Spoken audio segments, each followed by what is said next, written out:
Pada episode 19A, kita sudah bahas dokumen yang dibuat oleh Rockefeller Foundation tahun 2010 tentang skenario epidemik dan lockdown. Bagi pemirsa baru yang belum mengikuti episode-episode sebelumnya, Rockefeller adalah salah satu pentolan elit global. Secara dinasti, bisa dikatakan ada dua dinasti pimpinan elit global, dinasti Rothschild dan dinasti Rockefeller.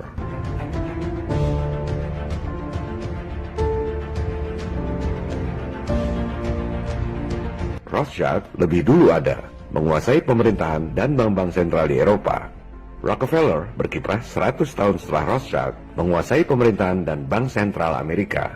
Rockefeller lebih kaya dari semua pemerintah di dunia, termasuk Amerika. Mereka lah yang kasih utang ke seluruh negara di dunia.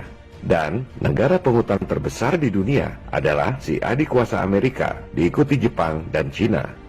Gedung PBB yang megah di New York dibangun tahun 1949, sumbangan dari keluarga Rockefeller.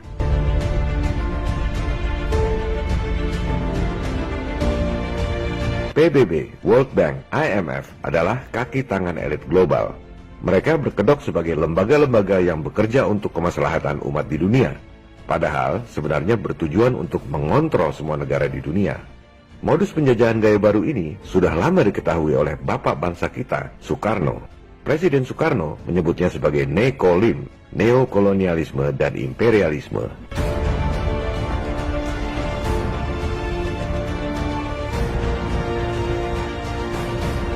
Elit global melakukan infiltrasi ke pemerintahan-pemerintahan dunia, militer, sains, LSM, dan lain-lain dengan menggunakan kedok yayasan. Seolah-olah mereka bekerja untuk kebaikan umat manusia di dunia. Contohnya adalah Rockefeller Foundation yang mendanai berbagai universitas paling top di dunia untuk membuat skenario wabah dan lockdown tahun 2010 yang sudah kita bahas pada episode 19A.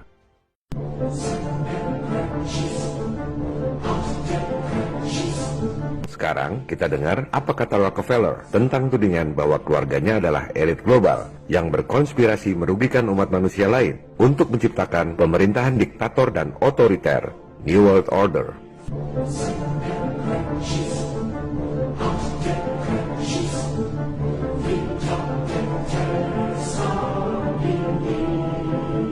Ini adalah autobiografi David Rockefeller berjudul Memoirs.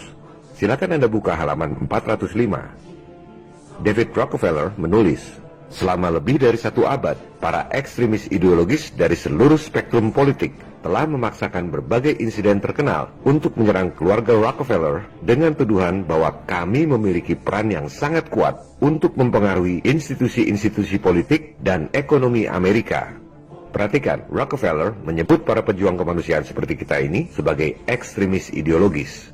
Selanjutnya, ia menulis, sebagian bahkan percaya bahwa kami adalah bagian dari sekte rahasia yang bekerja bertentangan dengan kepentingan nasional Amerika Serikat, mengelompokkan keluarga kami sebagai internasionalis, dan berkonspirasi dengan pihak-pihak lain di seluruh dunia untuk membentuk struktur politik dan ekonomi global yang lebih terintegrasi.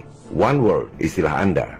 Perhatikan pemilihan kata yang sangat cerdas dari seorang Rockefeller. Dalam satu alinea, ia merangkum 5 hal yang sangat-sangat penting. Pertama, sekte rahasia, maksudnya Illuminati. 2, bertentangan dengan kepentingan nasional Amerika Serikat, maksudnya merugikan bangsa Amerika. 3, internasionalis, ini istilah lain dari globalis alias elit global. Internasionalis atau globalis tak punya batas kenegaraan, tak peduli merugikan bangsa Amerika atau bangsa-bangsa lain. Keempat, konspirasi. Ia akan jelaskan itu semua teori konspirasi atau fakta konspirasi. Dan kelima, one world. Maksudnya One World Government alias New World Order. 5 tuduhan yang sangat fatal dirangkum dengan sangat cerdas dalam satu alinea pendek. Lantas, apa jawaban dia? David Rockefeller menjawab, "If that's the charge, I stand guilty, and I'm proud of it." Kalau itu tuduhannya, saya ngaku salah dan saya bangga dengan itu. Atau dalam bahasa gaul, gua emang iblis, terus lu mau apa?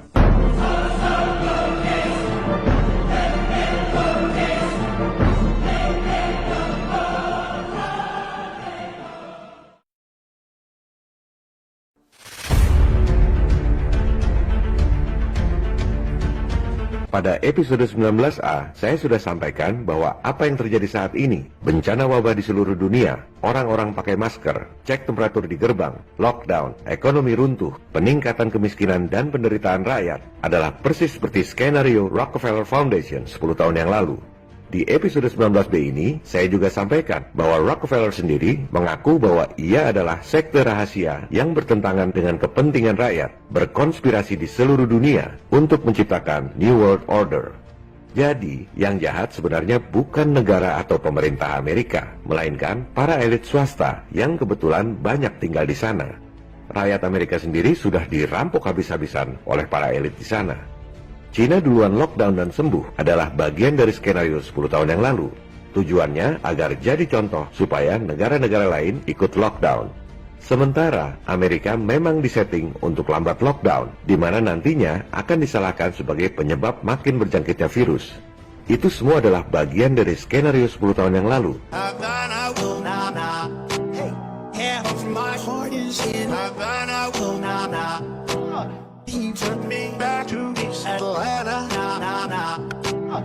Dalam kasus corona ini, Cina dan Amerika adalah bagian dari skenario good cop and bad cop yang dirancang oleh elit global. Ada contoh baik, ada contoh buruk. The good cop, bad cop routine.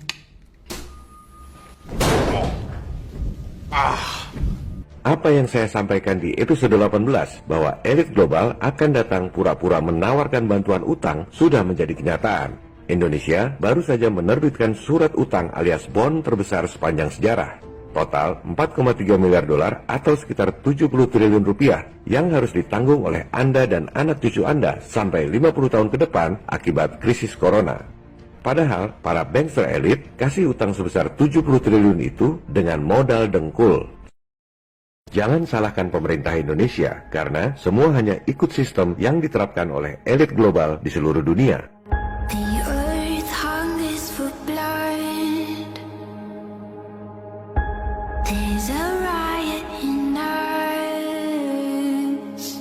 Semua suku, agama, berbagai macam aliran politik, dan bangsa-bangsa di dunia harus bersatu melawan penjajahan gaya baru, Nekolim, New World Order.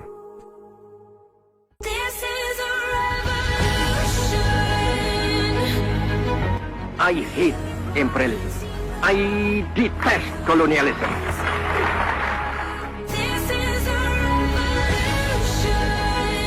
Silakan download dan sebarkan video ini melalui grup-grup messenger dan medsos. Jangan berpikir upaya kita melawan kezaliman global ini berhasil atau tidak. Sebab apa yang kita lakukan dalam hidup bergema di keabadian. This is a revolution. What we do in life echoes in eternity. Salam People Power.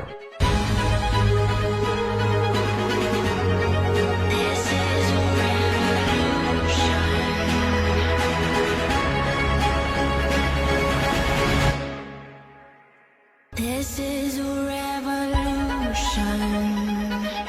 Revolusimu belum selesai. Jangan berhenti.